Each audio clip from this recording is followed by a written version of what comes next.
দিল্লির একটি পুরনো মামলায় সকাল থেকে অভিযানে ইডি। আইপ্যাক কর্ণধার প্রতীক জৈনের বাড়ি ও সল্টলেকের অফিসে পৌঁছয় ইডি।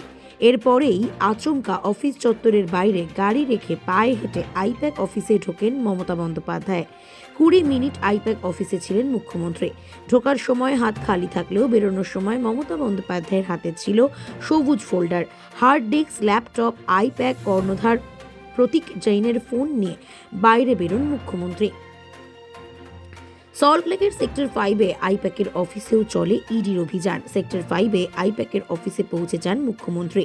সল্টলেকের অফিস থেকে বেশ কিছু কাগজপত্র ও ফাইল তোলা হলো মুখ্যমন্ত্রীর গাড়িতে। এই ঘটনা নিয়ে এবার বিচারপতি শুভ্রা ঘোষের এজলাসে মামলা দায়েরের আর্জি ইডি। আইপ্যাক অফিসে তল্লাশিতে বাধা, এই আবেদন নিয়ে হাইকোর্টে ইডি। মামলা দায়েরের অনুমতি হাইকোর্টে, শুনানি হবে। একটি বিবৃতি দিয়ে ইডির তরফে বলা হয়েছে, নির্দিষ্ট তথ্যের ভিত্তিতেই তল্লাশি চলেছে। কোনো পার্টি অফিসকে টার্গেট করা হয়নি। সাংবিধানিক পদে থাকা ব্যক্তি ক্ষমতার অপব্যবহার করে ফাইল ছিনিয়ে নিয়েছেন। বিজেপির অফিস তাদের তথ্য প্রযুক্তি সংস্থায় হানা দিলে ঠিক কি হবে, এই প্রশ্নও তোলেন মুখ্যমন্ত্রী। তিনি বলেন, এখনো চুপ আছি, এখনো সহ্য করছি আমরা। এত মানুষের প্রাণ চলে গিয়েছে, এখনো আশা রাখি ন্যায় বিচার পাবো।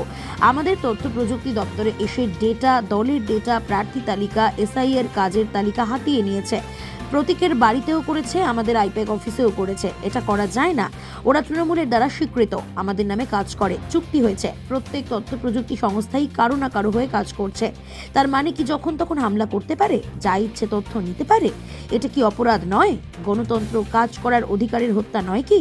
আমাদের কাগজপত্র কিছু নেই, সব সামলানোর জন্য অপেক্ষা করব আমরা, যতক্ষণ না প্রতীক আসছেন। ইডির ফরেনসিক টিমের বিরুদ্ধে এফআইআর করার কথাও জানিয়েছেন খোদ মমতা। এদিন সমস্ত ব্লকে প্রতিবাদের ডাক দিয়েছেন তিনি। জানান, তৃণমূলকে আক্রমণ করেছে বিজেপি, তাদের চুরি, ডাকাতি ও লুঠের বিরুদ্ধে নামতে আহ্বান জানান। ইডির ভূমিকা নিয়ে প্রশ্ন তুলেছেন রাজনৈতিক দলগুলো, রাজ্য হোক কিংবা কেন্দ্র।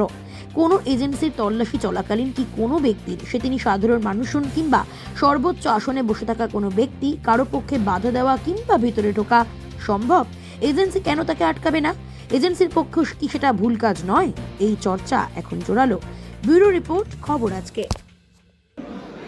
ইলেকশন তো পেরিয়ে যাবে, এটা কি ওদের ঠিক হয়েছে? আপনাদের যদি কারো অফিসে ঢুকে, বিশেষ করে আমরা রেজিস্টার্ড পলিটিক্যাল পার্টি, আমরা ইনকাম ট্যাক্স দিই,